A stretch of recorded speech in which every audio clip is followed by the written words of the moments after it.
All right. Welcome, ladies and gentlemen. It's Jay Drexel with United Tax Liens, and we have a phenomenal coach guest here for you today. We're going to talk about something a little different than we've done in the past. I know we've covered a lot of general real estate, mostly tax lien and deed investing. Today, we have one of my good friends and a phenomenal coach. His name is Nate Lystrup. You may remember him from some previous videos, and he will do more in the future. So first off, welcome, Nate. Great to have you here.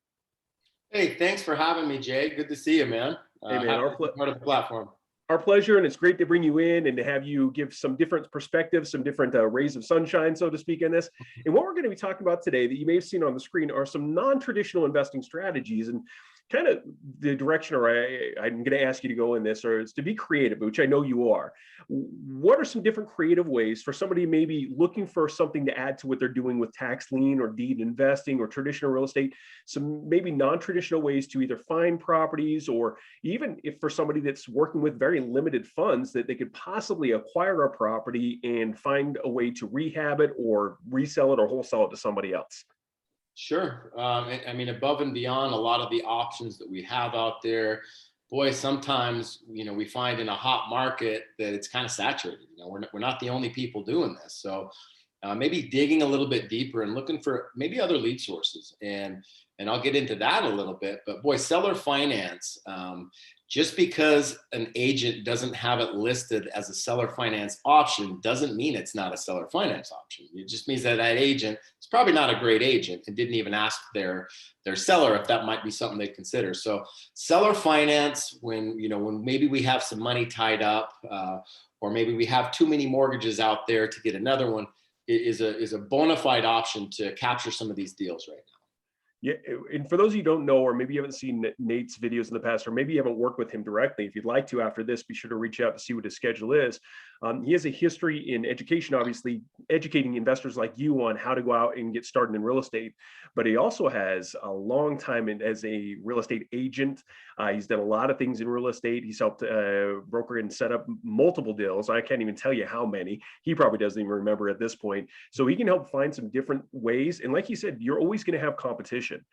Something that I've learned from investors, specifically like you, Nate, and spending some time with you over the last couple of years, is that when it comes to real estate, wouldn't you agree everything's negotiable to a point? Well, absolutely. First of all, if there's an agent involved, boy, their commission has to be covered. And beyond that, we can do some damage, but it really is. Everything's negotiable. And when we're talking about seller finance deals, the traditional down payment, maybe across the board that you hear is 20%. And that's not bad, but it doesn't have to be 20%. It can be a lot less than 20%. Well, how would you suggest somebody go out and find some of these deals? I mean, especially if they want to find something in their own area. Are there indicators they could look at, or go into maybe some county records they've learned from going into tax lien investing and finding out, hey, maybe it's a property you see that's been sitting there for months in your neighborhood that doesn't have a for rent or for sale sign, so it's just stagnant, and people hate that type of property being on their books, so to speak. They want cash flow coming in, and maybe something is happening. I'm being able to. How could somebody reach out, find a deal like that, and find the owner and maybe try to negotiate something with them? That's awesome that you said that. And these are deals that are off the beaten path, right? And we are learning as students of tax lien investing, and on the real estate side, some of this software that we have, and it's public record, right? We can get our hands on a lot of this stuff. Boy, if we're working with the title company in our specific area, they're a wealth of knowledge. I can get a title company to do a specific search for me because I'm an investor and they want my business, and maybe give me a list of names and addresses. We can go that route. I could dig a little bit deeper in some of the software that we have available. Maybe do some skip tracing, get a hold of this individual, see if they'd want to sell.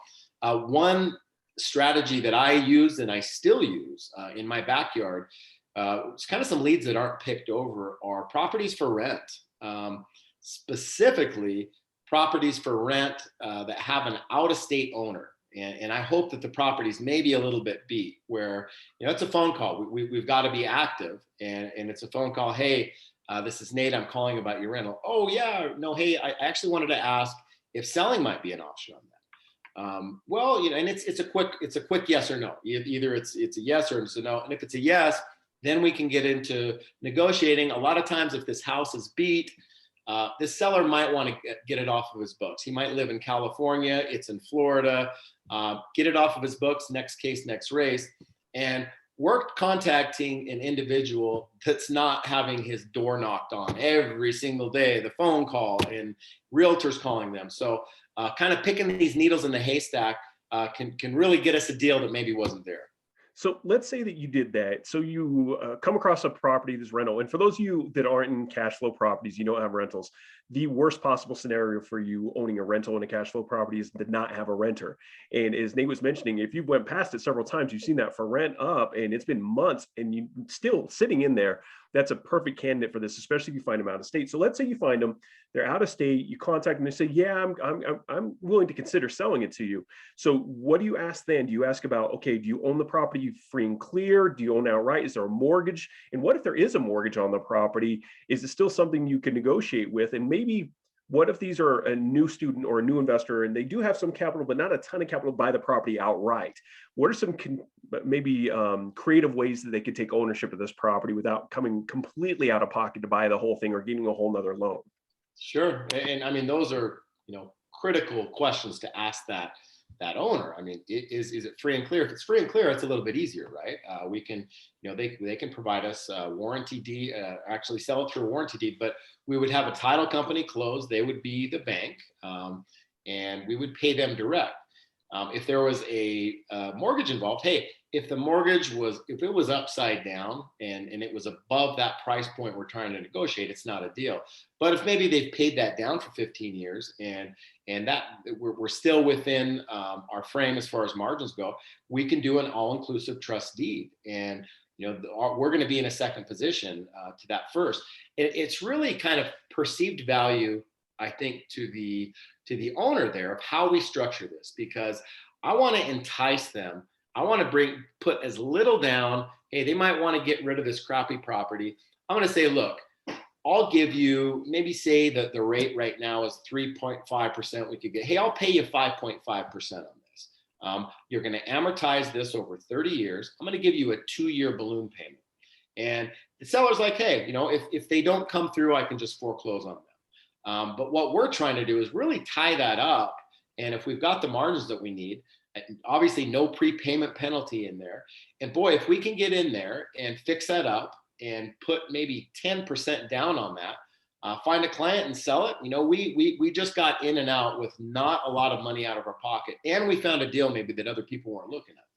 That's an awesome way to think about it, man. Like you said, it's not always the traditional stuff, the stuff that we obviously as a new student, for those of you that are on here, we're covering a lot of different bases in this. And this is just a great creative way to find deals.